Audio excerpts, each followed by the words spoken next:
नमस्कार, आप देख रहे हैं न्यूज नेशन का डिजिटल प्लेटफॉर्म और मैं हूं आपके साथ सचिन दुबे। नमस्कार, मैं हूं आपके साथ रोमिता और आज इस डिजिटल लाइव में हम संभल हिंसा को लेकर बात करने वाले हैं।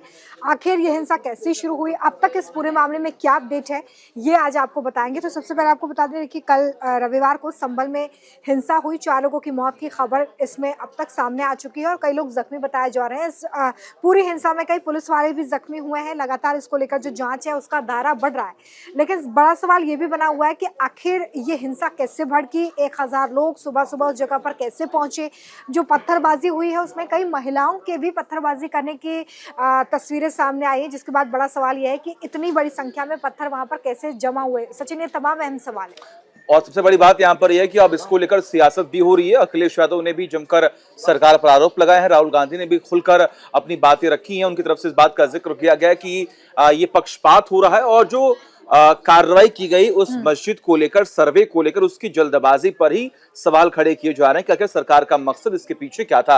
और भी तमाम जानकारी देंगे हमारे सहयोगी मोहित भी जुड़ रहे हैं, जो लगातार इस पूरी खबर पर नजर बनाकर रखे हुए हैं। मोहित, आपको क्या लगता है, सबसे बड़ा आरोप ये लग रहा है कि जो कुछ भी हुआ संभल में वो जल्दबाजी की वजह से हुआ। आप क्या इस बात से सहमत हैं? राहुल गांधी ये भी कह रहे हैं कि असंवेदनशीलता के तहत कार्रवाई की गई, जिसकी वजह से माहौल बिगड़ गया। बिल्कुल, देखिए, हमने जो वीडियोस देखी तमाम गंभीर स्थिति में वहाँ पर जो भगदड़ हुई, जिस तरीके से भीड़ इकट्ठा थी। बड़ी बात यह है कि अभी जो शाही ईदगाह जो मस्जिद है उसके जो जफर हैं, उनका बड़ा आरोप, उन्होंने बड़ा एक बात कही। उन्होंने कहा है कि जब सर्वे की टीम अचानक सुबह पहुंची तो उस वक्त अफवाह ये फैली कि वहाँ खुदाई की जा रही है। ये जो अफवाह के बाद लोग उग्र हुए हैं, जबकि उनकी तरफ से लगातार उनका कहना ये है कि उन्होंने समझाया लोगों को, उन्होंने इस बात के लिए लोगों को कहा कि आप शांत रहिए, घरों की तरफ जाइए। लेकिन इसमें मेन मुद्दा उन्होंने जो बताया कि दरअसल जब उन्होंने कहा कि वो खुद अंदर मौजूद थे, वहाँ पर जो वजू खाना होता है, वजू खाने का जो पानी होता है, वहाँ फव्वारा होता है, वहाँ पर उसकी जाँच के लिए एसडीएम साहिबा जो वहाँ पर थी संभल की, उन्होंने आरोप लगाया कि एसडीएम ने कहा कि इस वजू खाने के पानी को खाली करा दिया जाए, जबकि डीएम ने कहा कि आप उसको रॉड से नाप लीजिए। ये पूरा बयान जफर का है। तो उन्होंने कहा कि जफर अली ने बताया कि भाई, जब डीएम ने कहा कि आप उसको नाप लीजिए, लेकिन एसडीएम और वहां पर जो लोग थे अधिकारी वो नहीं माने, उन्होंने उसका पानी खाली कराया। जैसे ही वो पानी बाहर आया, लोगों में अफवाह ये फैल गई कि पानी खाली कराने के बाद इसमें खुदाई की जाएगी, और खुदाई की बात पर लोग वहां पर आए और भड़के। तो ये पूरा मामला जो है जफर अली की तरफ से यहाँ बताया गया है। और बड़ी चीज ये है कि पुलिस ने अब जफर अली को वहां पर हिरासत में भी ले लिया। अच्छा, ये मैं यहाँ पर बताते चलूँ कि आखिर क्यों सर्वेक्षण हो रहा है। तो जहाँ पर अभी जामा मस्जिद है, वहाँ पर हिंदू पक्ष का ये कहना है कि यहाँ पर हरिहर मंदिर था और मंदिर को तोड़कर यहाँ पर ये मस्जिद तैयार की गई है, जिसके बाद ये पूरा मामला कोर्ट में पहुँचा। कोर्ट ने इस पूरे मामले में सर्वेक्षण के आदेश दिया और इसके तहत यह रिपोर्ट जो है वो 29 नवंबर को इस पूरे मामले में पेश होनी है।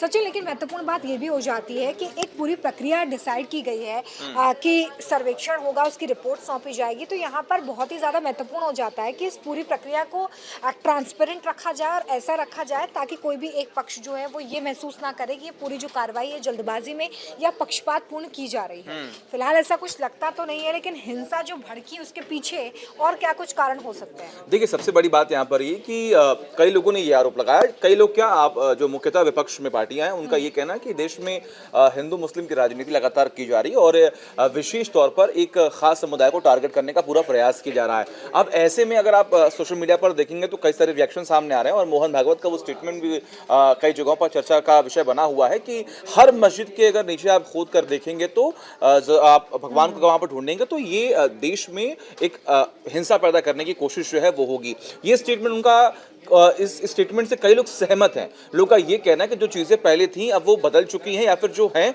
यथास्थिति उन्हें ऐसे ही रहने दिया जाए, कोई उसमें बदलाव ना किया जाए तो स्थिति खराब नहीं होगी। अच्छा, हिंदू पक्ष ने, सचिन इसी में मैं जोड़ रही हूँ, हिंदू पक्ष ने जो दलील रखी है उसमें ये बताया है, कोर्ट में जो याचिका दायर की गई है उसमें बताया गया है कि बाबरनामा और आईने अकबरी में ये पुष्टि है कि जहाँ पर हरिहर मंदिर था वहाँ पर जामा मस्जिद है और मंदिर को मुगल सम्राट बाबर ने 1529 में ध्वस्त कर दिया था। यही वो एक पॉइंट है जिसको रखकर ये पूरी याचिका दायर की गई है। जब मोहित, ये हम दोनों का ही सवाल है आपसे कि फिलहाल ये जो हिंसा है इसकी जांच तो चल रही है, लेकिन और कोर्ट में क्या क्या दलीलें रखी गई जिसके बाद कोर्ट ने इस पूरे आदेश को जारी किया कि सर्वेक्षण होना चाहिए, और हिंदू पक्ष का भी क्या स्टैंड है इसको लेकर? देखिए, हिंदू पक्ष का स्टैंड वही है कि आखिर वहाँ पर जो वहाँ पर मंदिर के साक्ष्य, उनका कहना है कि यहाँ पर हरिहर मंदिर था, ये तमाम दलीलें दी थी।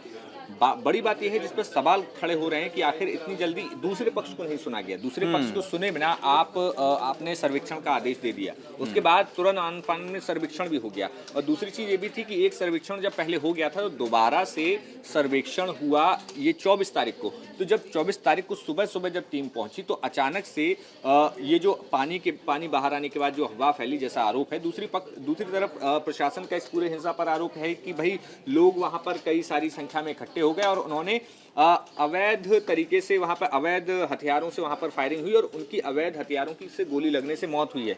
जबकि जो अगर हम राजनीतिक तौर पर देखें तो जो अखिलेश यादव का बयान आया है कि यहाँ पर उन्होंने पुलिस पर सीधे सीधे आरोप लगाया। उन्होंने कहा है कि प्राइवेट हथियारों के जरिए सांसद जो वर्ग है उनका ये भी कहना है कि ये तो सारा जो कराया है सरकार और प्रशासन का।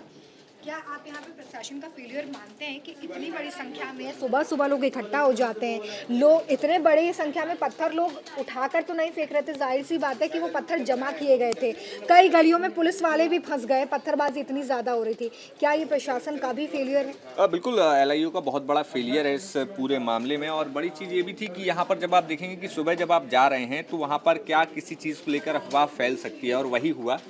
इतनी ज़्यादा अगर देखिए सरकार अपने तरफ से हर चीज़ ट्रांसपेरेंट रखने की कोशिश करी, लेकिन आरोप यह है कि अधिकारियों ने जिस तरीके से बर्ताव किया लोगों के साथ, उसके बाद लोग उग्र हुए। बड़ी चीज़ ये भी थी कि जो पत्थरबाजी और वहाँ पर जिस तरीके से वहाँ पर पत्थर नज़र आ रहे हैं, एक तस्वीर में दिखाई देगा, वहाँ पर एक मकान का निर्माण कार्य चल रहा था, वहाँ पर कई सारे ईंट रखे थे, वही सारे फेंके गए। और वही सबसे ज़्यादा तस्वीरों में नज़र भी आया कि वहाँ पर जिस तरीके से पत्थर चले, पूरे रास्ते में चप्पलें और पत्थर बिखरे हुए नज़र आ रहे थे।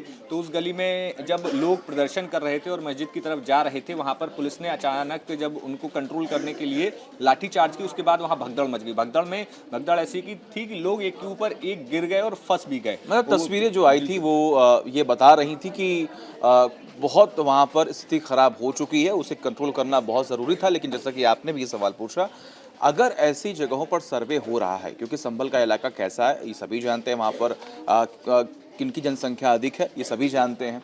ऐसे में अगर आप वहाँ पर सर्वे करने जा रहे हैं, और अमूमन ऐसा कई बार होता है कि लोग इकट्ठा हो जाते हैं, विरोध करते हैं, पत्थरबाजी अगर नहीं भी होती है तो लोग इकट्ठा वहाँ पर ज़रूर होते हैं अपना विरोध करने के लिए। हमने दिल्ली में देखा, उत्तर प्रदेश के इलाकों में भी देखा है।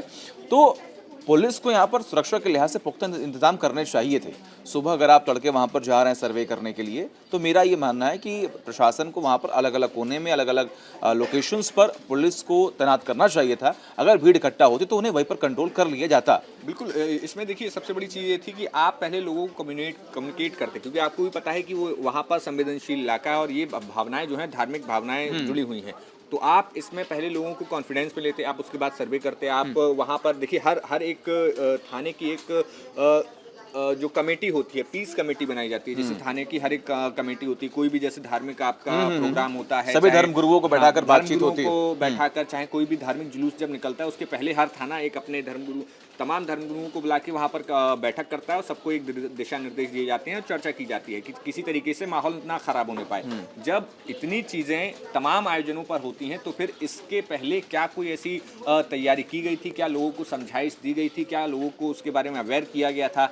क्या? और बड़ी चीज़ ये भी है कि जब आप विपक्ष को सुनेंगे, विपक्ष लगातार आरोप लगा रहा है कि भाई ये प्रशासन की साजिश है, इसमें एसडीएम और पुलिस पर गंभीर आरोप लगाए गए हैं। दूसरी तरफ इसमें जो सांसद हैं वहाँ के जियाउर रहमान बर्क और वहाँ पर विधायक के जो बेटे हैं उन पर FIR दर्ज कर ली गई और लगभग 2500 लोगों पर भी, अज्ञात लोगों पर FIR। अखिलेश यादव ने कहा कि सांसद के खिलाफ जो केस दर्ज किया गया है, हमारे सांसद तो वहाँ पर मौजूद ही नहीं थे। तो हालांकि देखना होगा आने वाले वक्त में क्या होता है। क्यों रोमेटा? बिल्कुल, देखिए इस पूरे मामले में लगातार जो जांच का दायरा है वो भी बढ़ रहा है। लगातार जो फुटेज सामने आ रही है उसकी बिना पर पुलिस यहाँ पर जो उपद्रवी हैं उनकी पहचान करने का भी प्रयास कर रही है ताकि उन उपद्रवियों को पकड़ा जा सके। तमाम राजनेताओं की तरफ से, पुलिस प्रशासन की तरफ से यही कहा जा रहा है कि जिन्होंने पत्थर फेंके हैं वो जेल जरूर पहुंचेंगे।